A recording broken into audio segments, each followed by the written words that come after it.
So dito nga topic, haan nga baro dito niya. This is not new to you. You know why it is not new? Because it is the first thing that we learned before we received Christ as our Lord and Savior. So, ano bang purpose ng teaching na ito? Basic naman. Alam naman lahat natin na salvation is basic, 101, foundation. Why go through it again? Okay? Dito makita tayong to ti madamdama iti purpose na niya. Okay, so let me just you know what, when I see your number, I see multiplied numbers of people. You know why? Let me give you a story.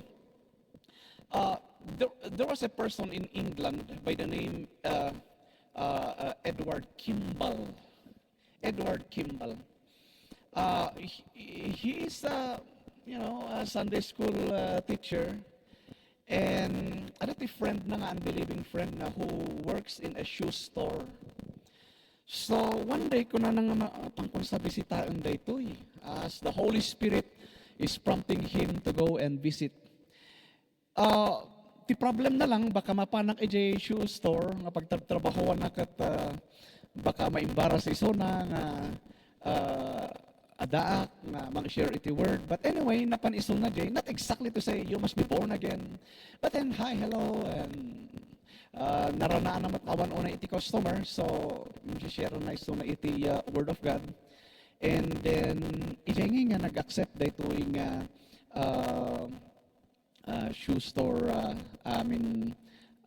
clerk nga go work ijay. And tinaga na da ito is ni Jonathan Edwards. To those of you who do not know him, i-search yung man lang tari ijay internet. He became a very popular evangelist, okay, in the early 18th or 17th century. And through his work, the work na evangelistic work na, it went across Europe and United States. And it all started with one person by the name Edward Kimball, of just having a thought upon kumang bisitaan dahito nga unbelieving friend. So, for me, I'm not after of numbers. If your number here symbolize Edward Kimball, by the power of the Holy Spirit, you will be producing many Jonathan Edwards. Okay? So, let us review and ipakita ko dito iti objective na dito. The objective here is not more on kasano nga maamuan tayong how could we be born again. We already know this. So, what I'm going to do is to kaslangan nga review dito kada tayo niya. Okay, so na makita tayo day naikabil how to be born again, meditate God's word, have a personal devotion. Di talaga nga paka-i-focus dito is dito kasano nga born again tayo. And we know that to be born again means a new relationship with the Lord. A new relationship, why is a new relationship? Is because after nga natay after nagbasog da Adam kani Eva, you know what? We became spiritually dead. What does it mean by spiritually dead? It does not literally mean nga the spirit ato ikot natay. Okay? It simply means that we are separated. Okay? Our communion with God is cut off.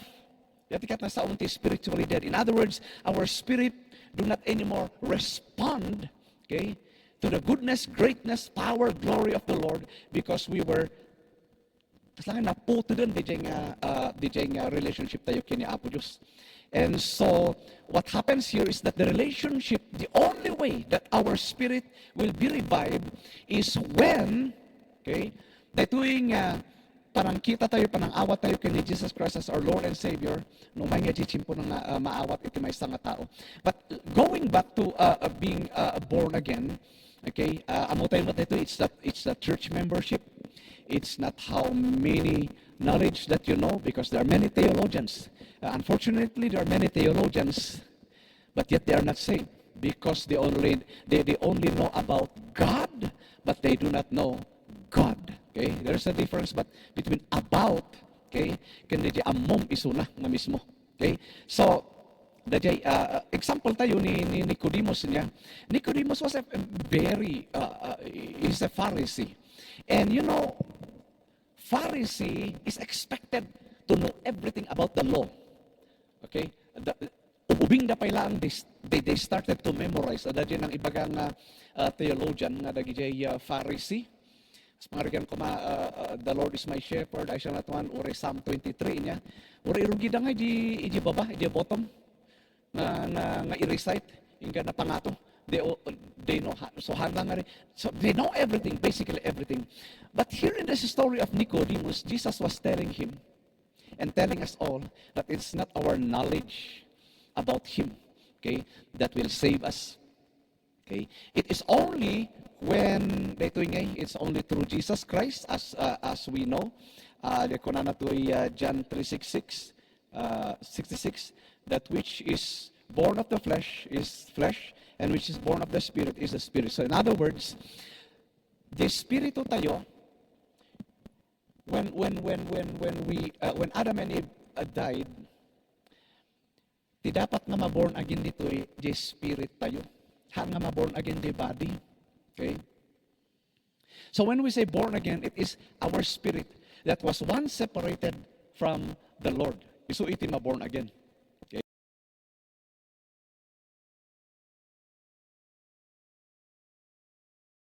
Dapat nga mamuan tayo if we are ministering message of salvation.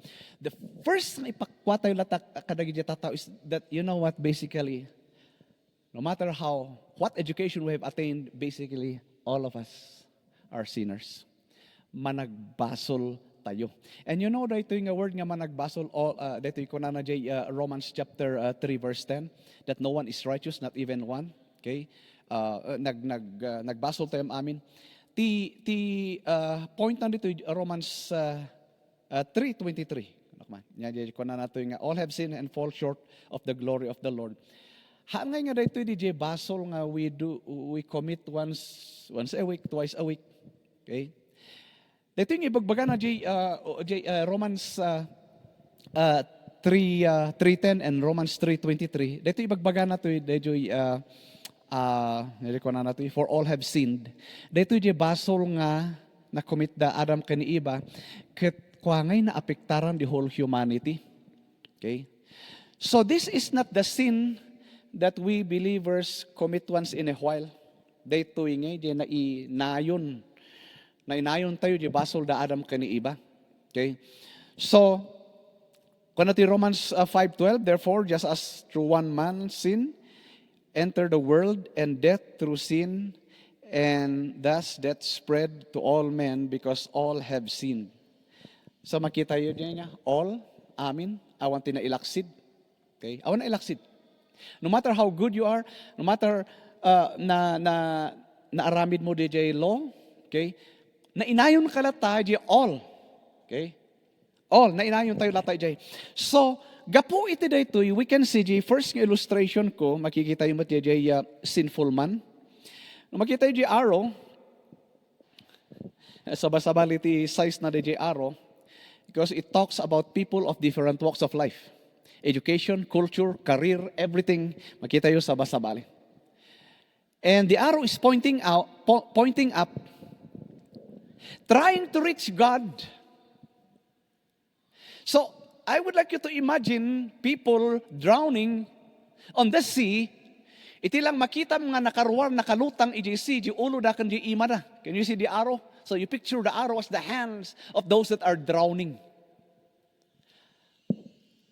No awan ti apan mang tulong kadagiti mang ikaskadjay ti imada for help lest they drown, they are going to drown.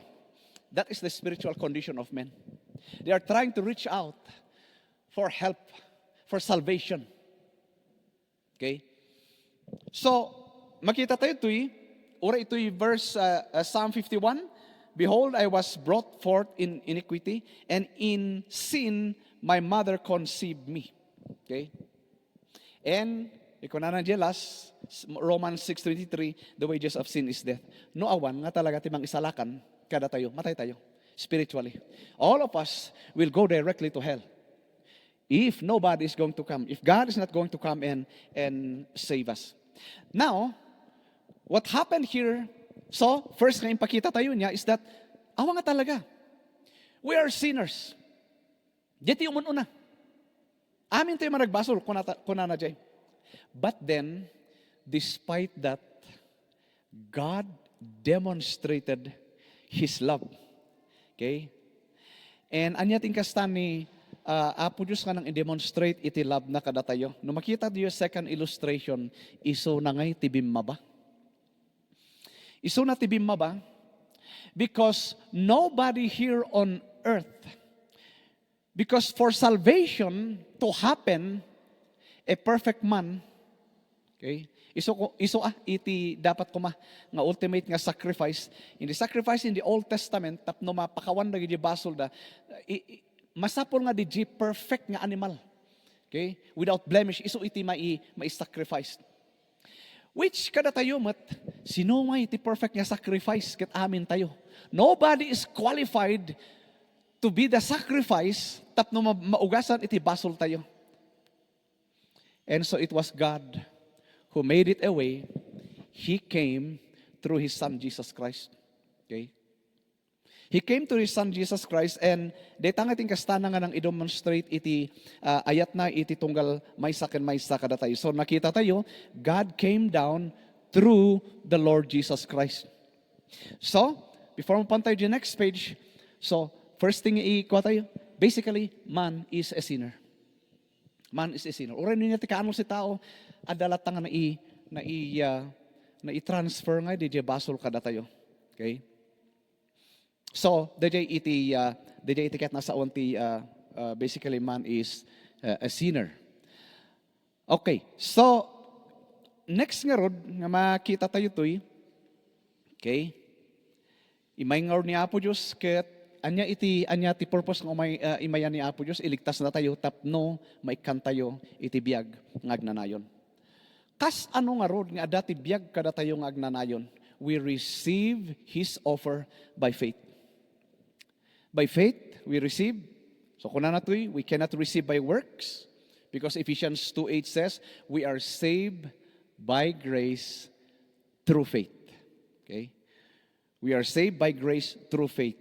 So what is faith? It is confessing with our mouth, believing with our heart. So Romans 10:8, 9, and 10, if you confess with your mouth that Jesus is Lord, you shall be saved. So because of that, nagbalin tayo nga new creation based on 2 Corinthians chapter 5 verse 17. Okay? So in other words, no kitkitaan tayo, salvation should not be the end. Okay? What is next after salvation should be sanctification. Data iti kaaduan nga pagfailan tinagado nga Christian is because of the belief that once you are saved, you are already saved by amon ti sanctification. Okay? Nuhan nga importante ti sanctification. Why is it paulit-ulit nga baga-baga ni Apostle Paul, ni Peter, be holy because I am holy. So salvation should not be the end. We move forward for sanctification. Okay? Sanctification. That's why we be careful ngay dagiti teachings tata nga rumrumwar. Okay? The hyper grace teaching that, once we are saved, God has already forgiven our past, present, future sin. What does that mean? Iti nga teachings nga rumrumwar that has become popular. It means nga haangkan nga masapol nga dumawat ti pamakawan kini Apo Dios no nagbasol ka, because napakawanan di future nga basol tayo. There is no single scripture or even instance, okay, on even admonition from the Apostle Paul, Peter, and even Jesus Christ, okay, that yes, Jesus Christ forgive us, but awan ti imbagan na nga, dapat nagkarkararag dito Bible nga, Lord God, forgive me of my sin, and amok mo't kiti nga napakawan mo mo ti future sin ko, so hana ko ngagpakawan. There are many instances, even the book of Revelation, okay, where it says, repent, repent, repent. Okay? So, be careful of these teachings, where they say that the moment you receive Jesus Christ as your Lord and Savior, there's no need to ask forgiveness anymore because God has forgiven our past, present, and future sin. That's wrong. Jesus Christ taught in the Lord's Prayer. Matthew chapter 6. One of the prayers na insuro ni Jesus Christ, forgive us our sin. 1 John 1:9, yatin insuro ni Jesus Christ, if you confess your sin, He is faithful and just to forgive us. Revelation is full of messages from the Apostle John, directly given by the Lord Jesus Christ. Hey, repent, repent. Kuna na dyan. And so, yati reason no apang inbagak nga kwa, DJ sanctification, antay ko magpatingga ijay. So, no adati na ilid mo kini po Diyos, ako magpatingga ijay, we should be concerned also on their well-being, kasano di spiritual relationship na kini Apo Diyos. Okay? So, our position in this church is biblical. Okay? We have to continue in our faith. Lest we fall. Okay? So, it is possible. It is possible. Iti may isang nga namati, ginawat na ni Jesus Christ, it is possible. Nga mapukaw na. DJ na itid kinkuan na nga free gift. Well, adadi mang babaga, apa nga di Romans ko na nothing can separate us from the love of God. It's true, nothing.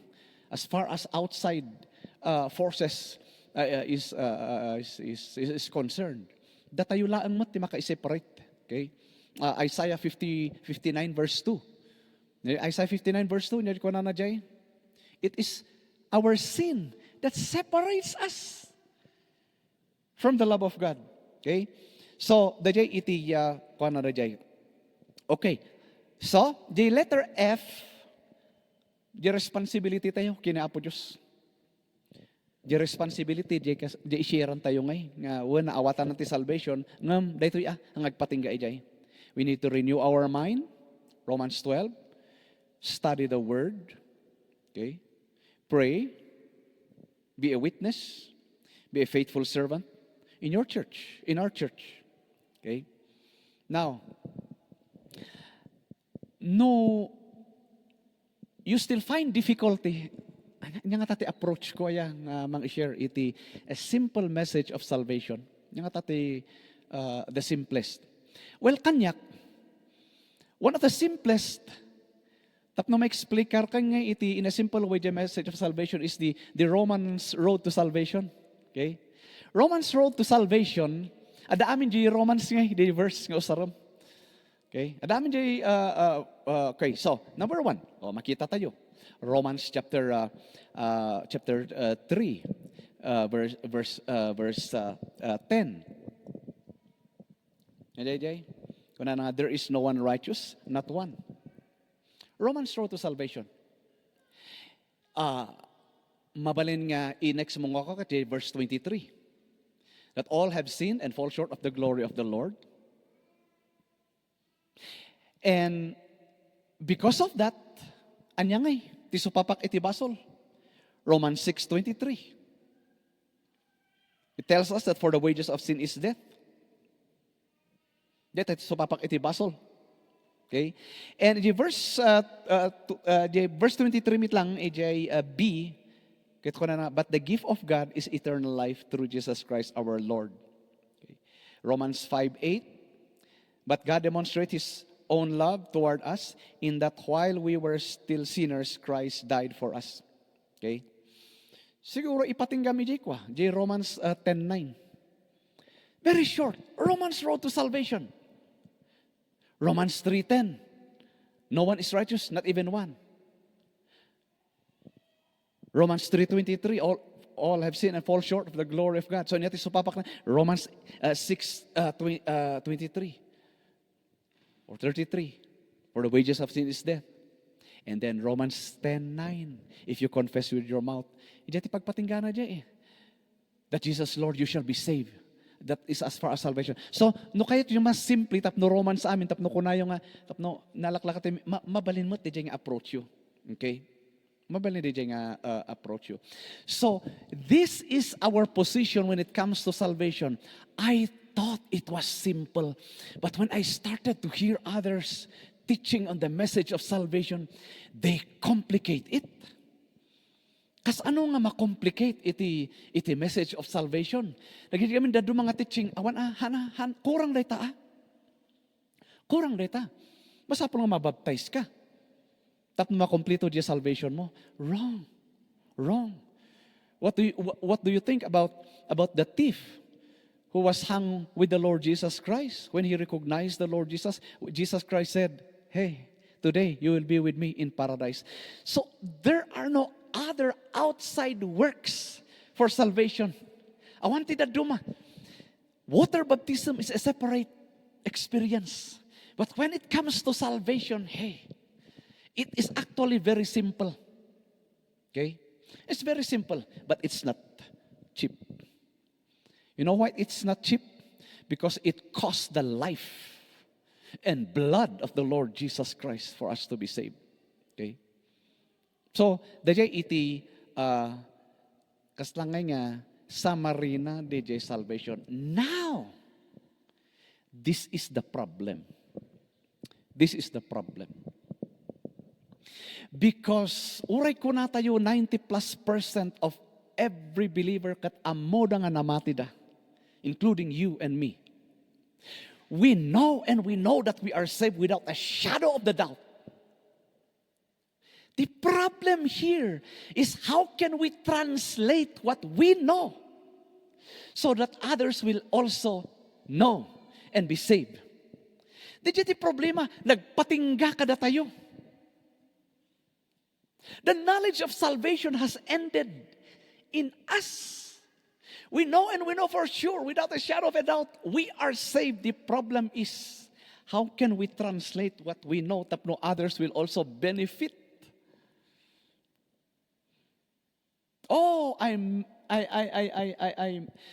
meet several Christians who have been born again for many years. Some of them are even saved longer. Namsyak, and then ilid mo gamin isona ano agis istorya nga isona about his neighbor, about his friend, unbelieving nga kwat. Ilid mo gamin na hangkungay nga ammo. That's the problem. There is no problem of us knowing that we are saved. The problem, how can we translate it? How can we present it in a way that they can also understand just like we understood? That's the problem. That's why very slow nga iti pace iti evangelism. Why it is very slow? Because we only end up in ourselves. So, nakita yun yung problem? We saw the problem. The problem is not us, not understanding the message of salvation. We all know that we are saved. How can we translate? How can we share? Kadagyam amo tayo, tapno met maawatan da. That is our assignment. Isungahan ko nga in detail na gitoy, nga naisurat dito'y notes you because these are basic, you know. Tikayat ko nga maarami dito'y, maybe in your workshop, ma-integrate the questions nga in batik dito'y. Okay? Sino ba't in charge the workshop? Okay, na kayo? Okay, anyway. Okay. Kwak dito'y, anyway, no adati saludsod you about this salvation topic, i-raise yung madamdama before nga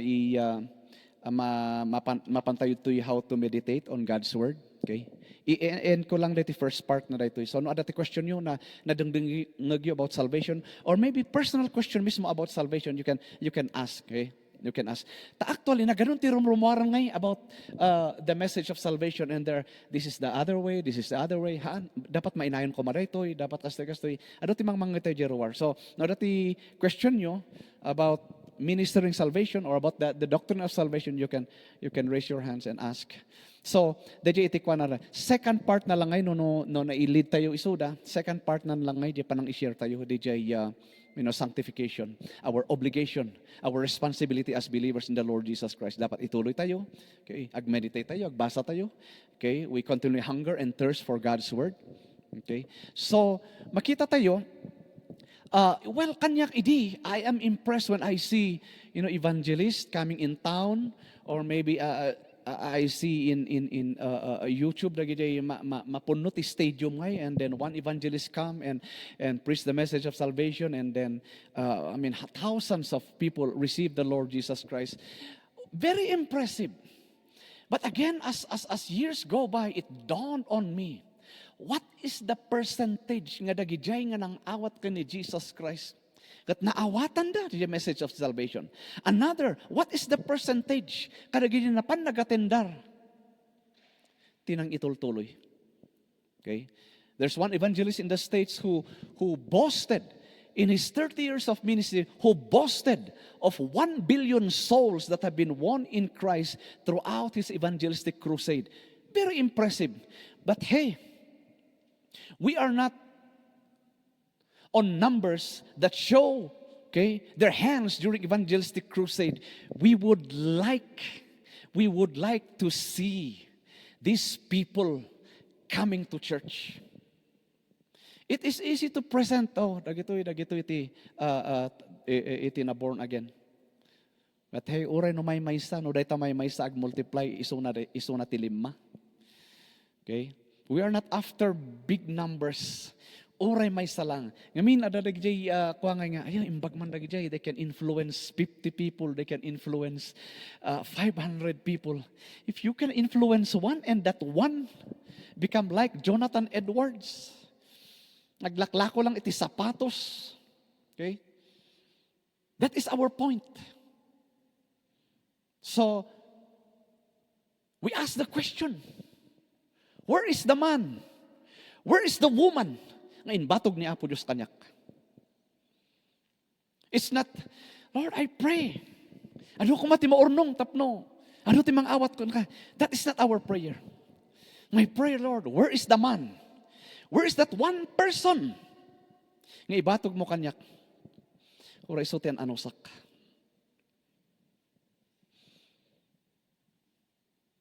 So ti kararag tayo kumam amin. Ibatog mo man kanyak, ti uray may isang nga tao, Lord God. Sila minimum data, may isang nga tao. And if that one person, just like me lang, this story iti duwa nga unbelievers nga baruda, they got out and plan to go for partying one Sunday morning. Dati na nalabsan da nga church. Napanunot para sa man nga sumrek. Pinadas na nagsirip na napunumot gayam. So they started to go out, but adati may isang usher nga, no, I will find a place for you. I'll find a place for you. And then adati na biro ka na di nga, at the end of the service, na born again na kiti duwa nga baro. And one of them is Billy Graham. Billy Graham is a very popular evangelist. The name of the usher was forgotten. But I tell you, that one usher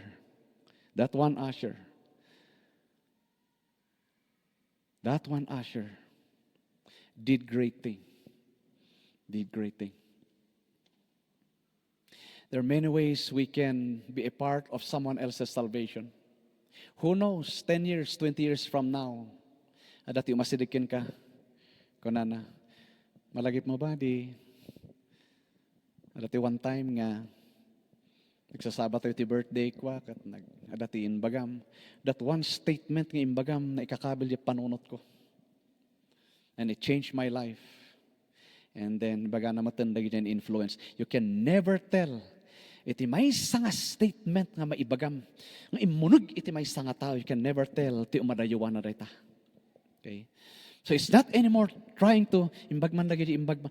God has given us an assignment. individually sabasabali ti assignment tayo. Okay? So not necessarily to go to share ko ti a word of God, Romans, and then receive Jesus. No, not necessarily nga kasta.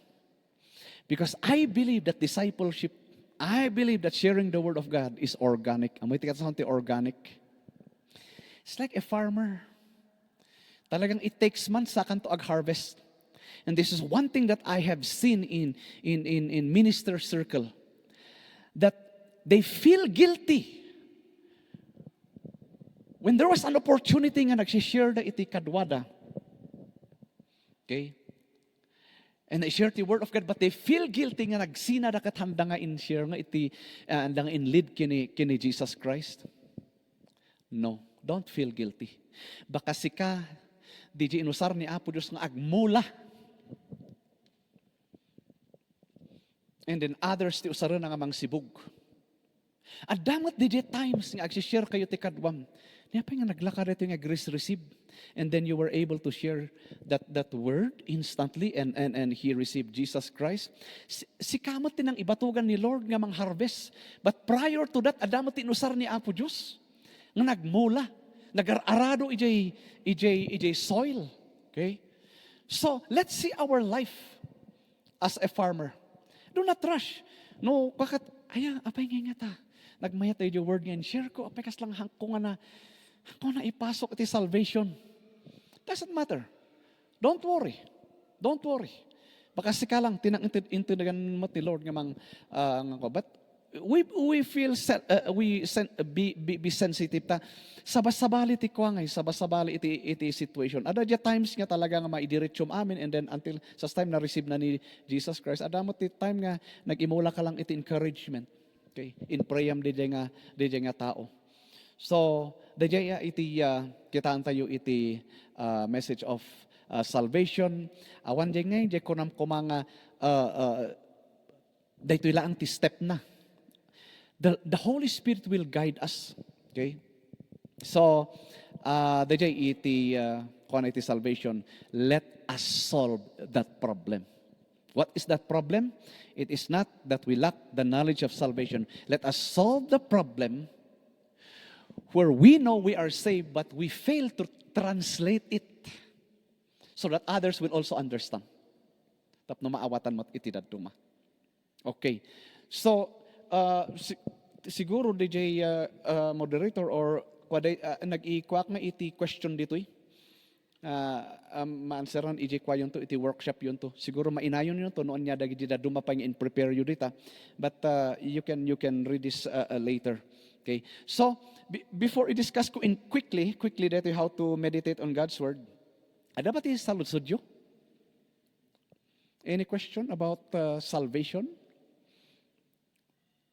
Or experiences you? Any?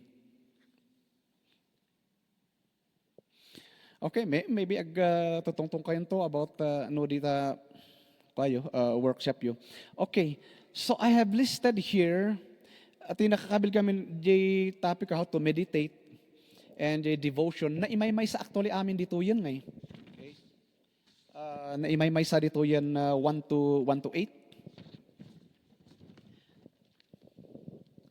So I'll do it quickly because siguro at atidog ti pagkuan yumit lang ti workshop you. A very basic, fundamental, choose a quiet and peaceful environment. Very basic. Dapat na ko DJ Kwangay, DJ amo yung lugar, place, na kayo madisturbo. Dapat na hanga may asidag ti cellphone, DJ pagbasbasaan nyo, pagdevotionan nyo. Okay? Because it is very tempting. Basa-basa ka and then, yun nag-ring, nagpaspas nga di panunot, baka nga importante launay deta. Ano nga dito di urayak nga tawag. Dagita iti distractions ngay. So dapat na, handa nga di maiadayo. Kasi no inset mo gamin deta, you have already decided nga awanti dapat nga mga disturbokan ka, di balik at mabiit lang mo. So, mabalbalin kit i-off mo laanganan or i-mute mo laanganan DJ cellphone mo. Tapos everything will be quiet, concentrated ka EJ place nga pagkang whether it's in your room, whether kitchen, or maybe you go to an outside, whether it's a park, it's a mountain or whatever. Okay? Awan mo't iti ko na tayong mapilpili nga lugar, unlike religious people nga, ay, hana, masapol simbante papanam, ta, ijati ayan ti presensya ni Apo Diyos. Okay, so, Psalm 16 verse 11, in your presence is fullness of joy. By the way, adagam Diyos salutod, anya di ko, ay nati presence ni Apo Diyos. Well, the presence of God is any place you decide to meet Him. Dahil ti presence ni Apo Diyos. Taba kong, ay nati presence ni Apo Diyos. The presence of God is a place where you decide to meet Him. Ay jay, ada ni Apo Diyos, ijay. Okay? So, dajay iti kitaan tayo. So, fine, agbiro kayo. Ti mayat na place. And then, select a Bible passage. Usually, ti mararami dito, sabasabali ti experiences tayo ngayon. Sabasabali ti experiences tayo. Dati da dumakat mangkita da lang iti Old Testament, okay? Or akita da New Testament, regardless of how you are led ngay. Awan ngay ti standard when it comes to di ko nga, ay, dito ti dapat kung unang basaan. No. Okay? So, agbasa ka, mamingsan nabasam ti may nga chapter kat awan pa na ti napadasan nyo ba di? Naka one chapter ka kat parang wala akong nakuha dito. Continue. Ingga na ngayon, dati tumamakan ka ngay. Ne. Timama na ito ya. No, dati experience ko man. No, da nga timamakan ka nga verse. Ure no kabasbasam lang nga gamin, dati thinking tayo nga, 1 minute lang ti nagbasa. Dapat, tuloy ko, ingga na maka 5 minutes. Ure no dya 1 minute, no, dati timamakan ka. Stop there! Sardang ka jay! Okay? And then, DJ iti ikamti time na. Okay? Ikamti time nga mayat nga basaan. Okay? So, kada tayo sabas-sabaling, for example, titimama iti may sakat Galatians 6:9. Let us not be weary in doing good. Ngam iti may sa, hanunay nga apiling, sabas-sabaling nga iti sitwasyon tayo. Okay? Sabas-sabaling sitwasyon tayo. So, kita no iti something that resonates DJ exactly nga kasapulam. Sabas-sabal ti kasapulan tayo in different seasons. Okay? So, DJ iti adamo tayo DJ konakta tayo naka one chapter ka kat awang pailaang. Ituloy mo latang agbasa. Okay? Tuloy mo latang agbasa ingana nga dati agore ka man. Mayat dito ya. Tugo ka. You start to ponder. You stop there. Because, dahil ko nadakat, ay, siya nagbasa kat. Masapol nga ko 30 minutes, 1 hour. No prayer, okay lang noon niya, katidug, awang problema. But, you know, it's, in reading the Bible, it's not actually how long. Kasi oray naka 1 hour ka. Damagak, niya tinaawatan mo. Niya, ag-ikot ka man, iti verse noon niya, dagi dyan, awang matkiti ang, at least naka 1 hour ka. Sounds religious, yeah? Sounds religious. No. Okay? Our objective is not how long you read, but what is it that really struck you? Okay? That you know and you know that's the Lord speaking to you. Stop there. Start ng kajay. Okay, and in kabil ko man dyan number 2 gamin. Ada nga dyan ko nga why not use the Glorify app. Ada gamin ti application nga Bible verses ijay. But well, it works to others. But the most important thing is that when a verse or a story, okay, or a parable struck you, ijay kan, nag-focus ka jay. Okay? And then, dito yan, read and reflect. Number 3, read and reflect. Actually, DJ ko na Joshua 1:8. Meditate, the word meditate, talong iti kayat nga sa onda ito'y. Basaom, nga mahal mo lang nga basaan, believe, patium. So read, believe, speak. Apay nga inayon ko di word nga speak. When you read, you believe, and you speak. No isi-speak mo gamin, dengdenggen di lapayag mo.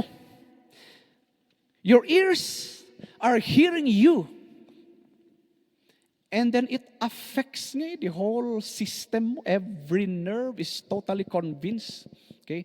Because there's power in speaking. There's power when we verbalize what we believe. Okay? So oray no may saka.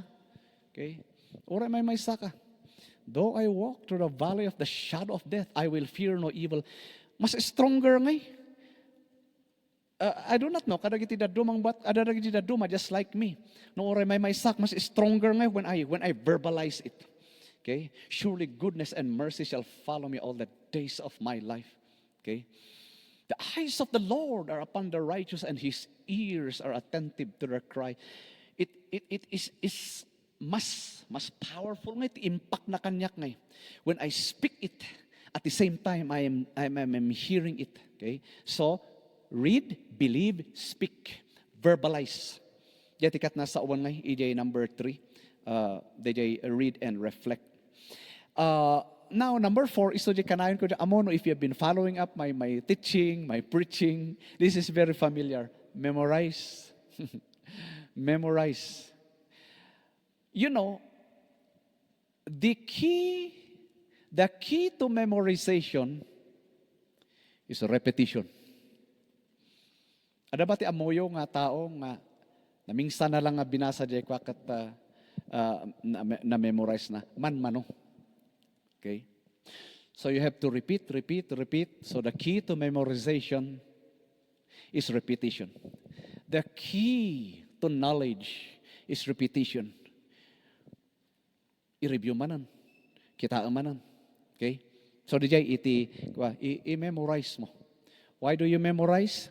Because when you go to places where sikalaan ngay awanting tugtugot mo nga Bible, even your cell phone, you can easily bring it out. Okay? Kasi lakanyak, I can easily bring it out. Okay? Psalm chapter 37 verse 25. I was young and now I am old, but I've never seen the righteous forsaken nor begging bread. You can just easily quote it. And at the same time, encouraging yourself. It pays to memorize. As I always say, you can only utilize what you memorize. Okay? So it is a challenge to us, regardless of your age. Mangnayon ka man. Di oray ko na mga once a week. I mean, one verse, iti may sanga week, iti idagdag mo. Okay? It's nice to memorize. Ada di maming sang kanyak, nalipatak nga di memorize ko. Amok di thought na, okay? But niya kadigaman ito, I go back again to the word where I saw that scripture. I go back again. Because even when you memorize, there are times nga na bumaybayag kita malipatam. So, memorize, repeat. In-underline akmot kiti jay kwa, verse 4, memorize it if possible. Hangkong nga ibaga nga, nagbasol ka, nuhan mo ngayon memorize. So, don't feel guilty, anya. Don't feel guilty, no. John 3:16 lang in memorize mo. But isong in-underline ko, DJ, if possible, nayunam mo't kuma. Nayunam. You know what? I know that all of you, adangay iti may sanga, aside from John 3:16, adangay iti may sanga verse nga talaga nga in-memorize you.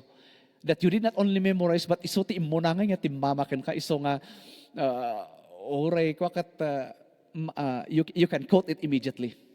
But nayunam ka di basit. Nayunam basit deta. Okay? So it's nice to memorize. Visualize. What does it mean by visualize? See that word as working in your life. Work. EJ, biyag mo nga mismo. Number 6, this is very important. Journaling, writing. Kanyak, inono agmermeritate. For example, ada nga ti may nga verse nga timama kanyak. Even if it's a verse that is being quoted by many believers, kat ada nga ti other message and revelation nga rinomwar, I have a notebook ngay. Isurat ko, oray no, one paragraph. Di ngay in-reveal mo't ni Lord kanyak. Okay? So what I do di notebook ko, isurat ko nga di date, August, 21, 2024. And the time na ngay, 2:20 p.m. Okay? So, ikabil ko the verse, and then di jay ngay renomor nga revelation. Ura is 5 sentences, isurat ko jay. I may not need that for a moment, but I tell you, no, kwakat bumaybayag kat, no, sublim nga dyan notes mo. Ni apay, nagkwadati, kas lang nga napintas nga ma-share tata da ito. Okay? So, kanyak adati notebook ko ngayon, no, siguro, adong dagi notebooks ko nga induldulin ko, adadagi dyan mamingsan, agi share iti home cell, kat dagi dyan na i-share commit laang 20 years ago. Why? Because the Word of God is new every morning. New every morning. Do not trust your memory. Nga na nga nagpintas ng revelation, uy, nagmayat ito. Well, nagmayat. But hey, no lakit di at that moment, okay, kit adati lapis, adati ballpen mo, kung papin mo, isurat mo. No awan, adamot di cellphone tayo. Kanya-kanya, hanak agitutugot ti ballpen, but adati, agda-drive kat adangat in kwa ni Lord kanyak. Even one sentence. No, di cellphone ko, adamot, di ba, pagsursuratan tayo nga kaslangan note niya. Tapno lang hang kung malipatan. Taalangan mo't nga agda-drive kat, isurat ko ti one complete sentence, uray one word laang, ti ikabil ko di jay. Numabasak amo kung tiket na sa onda jay. Tapno lang hang kung malipatan. When I go home, amok tiket na sa onda ito. Because the tendency in my experience, madara nagmamayat ng revelation, instruction. Okay? One time I was brushing my teeth early in the morning. That in reveal ni Lord kanyak, I knew that was a wonderful idea. A good idea. When I go to the office, isurat ko. Mayak riti office, nalipatan ang surat. Karabiyan na rin jay, kunak. Anya kadigayam di jay. When I was brushing my teeth, the Lord revealed this. Anya kadigayam jay. I knew it was good. You know what? Until now, hangko malagipon. Napatpadasan nyo ba, DJ, dati na ko nga revelation kada kayo, and nalipatan yun, and then, dati share the word, kat no DJ, mat, DJ, in reveal ni Lord kanyak. Well, inted nanti sabali, tahan mong insurat. You write it. You write it. You may not need it at the moment, but at the time niya kasapulam, dati subsublium ngay. Dati subsublium. So, dati important siya natin journaling. Please lang, haan ko mangay, di loose paper, hanga loose. There are times I write it in a loose paper, but no magawid ako, or panak to office, okay, ay i-transport ko, i notebook ko nga basit. Okay? So, mamingsan, di home cell, adatugot ko nga basit nga notebook. Mamingsan, review ko lang ngay, kabil ko di thought ko, ikwak lang di line of thoughts, mapanak lang i home cell ko with my Bible. Okay? But at least nakasurat i notebook ko. Because if you do not write that one, or no in-share mo siguro iti may sanga group, one day, hanmon ngay nga ma-regroup kan ma-organize niya, nagmeeting kastak nga ng share niya, apayan ko nga han mo in surat, you write it down. Yati importante. So, Joel 2:2, write the vision, kuna namat ijay. And then, number 7, pray. Kararag ka. Okay? Ikararag mo that the Lord will make that revelation strong in you. Okay? Makitongtong ka ni Apo Diyos. Tapno tikas ta ka di, kat mas karupay nga mapadakkel pa di panakaawat mo iti daytang revelation nga naawat mo. And of course, last but not the least, which is the most important thing dito yata, uray no, we have learned a lot and good revelation no hantayumit lang i-apply. Okay? Kunana James 1:22, let us not only be hearers, but doers of the word of God. Ajay iti kuana dito. So, mabalin nga dadapay dagiti do mga experiences yung mabaling idagdag yun dito, but these are the common ngay kasano ag-meditate iti devotion tayo. Okay, mabalin pa lang nga dati i-add yun dito no if possible. So at least dagitoy ideas nga makatulong kada kayo. So kwak ditoy ket mayat nga iti focus jay kwayo, workshop yo, it's more on kwangay. DJ guide questions nga naikabil ko dito eh. And no adapay ti siguro insagaran ti moderator nga daduma. But dito iti pang-ikuan nyo. So, dito lang tiket ko nga ma-share. And I pray nga makatulong iti panagdakkel tayo kini Apo Diyos. So I'll end this and let's pray. Father in heaven, we thank you very much for once again reminding us, Lord, the importance of sharing your word to those whom you have called us to share your word, Lord. And we pray that you open doors, Father. Sika lang ti makalukat iti ruwangan. Sika lang ti makaibatog ti tao kada kami nga ministran mi. And Lord, help us to be sensitive to that person, Lord, no isuna dayta. And in any way, no man ti kasapulan na lang kat encouragement, then we can encourage. Ti kasapulan na, Lord God, kat panakaisalakan, we administer salvation. Anoint us, Father. Lord God, that we will overcome fear and be delivered from being embarrassed when we mention the name of Jesus. Help us, Lord, to be bold, to be identified, Lord, with you and not to be ashamed. Lord, we thank you. I pray for everyone, Lord God. Anointing mo, iti tunggal maysa kada kami. We believe, Lord God, nga dati inbatog mo.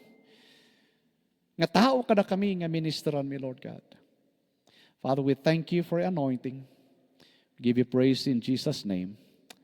Amen. Amen. Thank you.